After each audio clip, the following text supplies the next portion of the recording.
Alright guys, what's up? So I've got to admit something here, and I'm not feeling too good about this, but I feel guilty. The old KX250 single track bike, the one that I spent the last couple years building and that I spent so much time doing single track on last winter, I told myself all last summer I was going to do single track as much as I could this winter on that bike. I've done so much to it, turned it into a really viable off-road option, at least at the level and amount that I ride off-road. And I dropped the ball. Between COVID and the Tri-State Arena Cross series that I was covering, I didn't ride single track one time all winter. And safe to say, the old girl's pretty upset with me. So I wanted to make it right. So I went on a relic search. I went on a hunt for what seems to be ancient artifacts. And that's what I'm going to show you now. Yeah, so if you've been watching the channel for a while, you'll know the story behind this bike. It was one of three I had. Don't really ride these much on the moto track anymore, so I wanted to turn one into an off-road bike. I did that. It wasn't good. I made it better. Fell in love with off-road. It's all I need. It's paid for, obviously. Didn't get to ride it all winter. Really wanted to fix my main problem at the moment with it, which is how freaking loud it is. It's got that Pro Circuit 304 on it, and it's a shorty, and I'm sure it needs repacked, but the sucker is loud. And when you're riding off-road, you don't necessarily want the entire county to know exactly where you're at. So I went on a relic search, and what I wanted to do was find something that would solve this problem. And the first relic on my journey was fairly easy. The FMF Gnarly.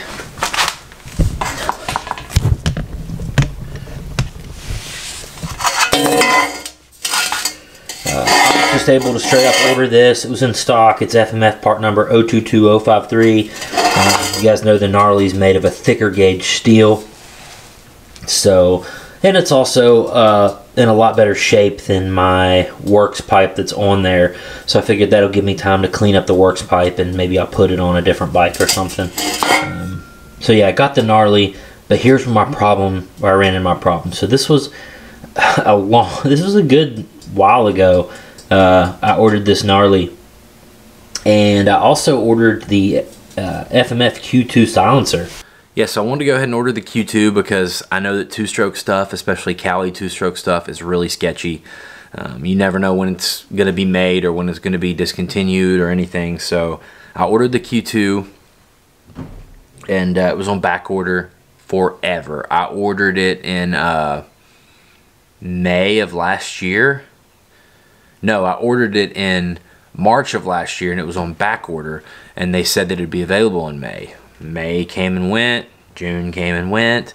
Tried to call FMF a couple times in November. Nobody had these. Finally, I start looking on the website in December or January, and they had taken the product completely off the website. So I finally just called FMF, and I said, hey, you know, you took this silencer off your website. You know, are you gonna make these anymore? And the guy was like, not very friendly, but he was like, oh, you know, I don't know, can't rule anything out, you know, we might do another run of them someday. And I was like, well, this is not good.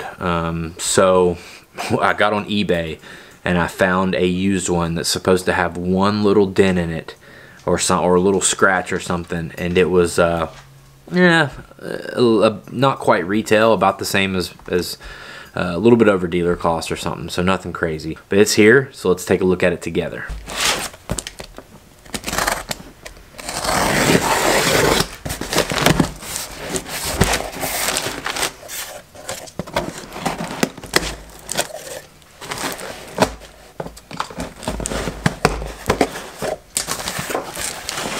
Ready for this?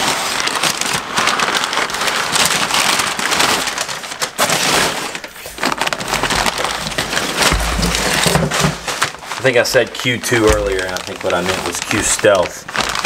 So there it is. I can already see the one little mark on the inside of it. I had no idea it was coming in original packaging. Let's open it up.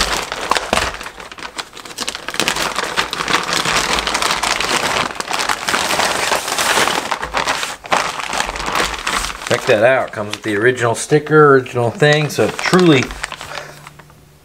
guys, it looks like, yeah, so this is a brand new pipe.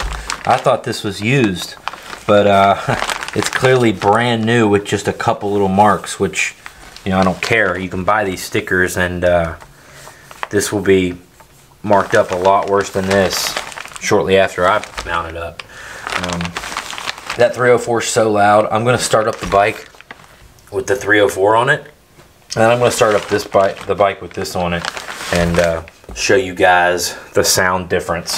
Try to run a dB test and just let you listen to it. We'll go back and forth.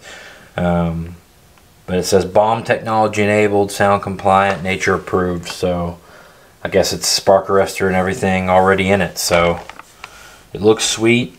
A lot of guys don't like the big pipes. I don't mind them. I think they look cool. So weight is not an issue for me on the trails. So, but yeah, guys. So that leaves probably one of the last things I want to do to the KX is Electron at some point. Not sure if it's going to happen this year or not. So many bikes around here. I can only budget a little bit for each one. It's hard enough just keeping them running. But yeah, I'm going to get this pipe installed and watch for the video comparing the sounds. I will drop that one. And thanks so much for watching. I will see you in the next one.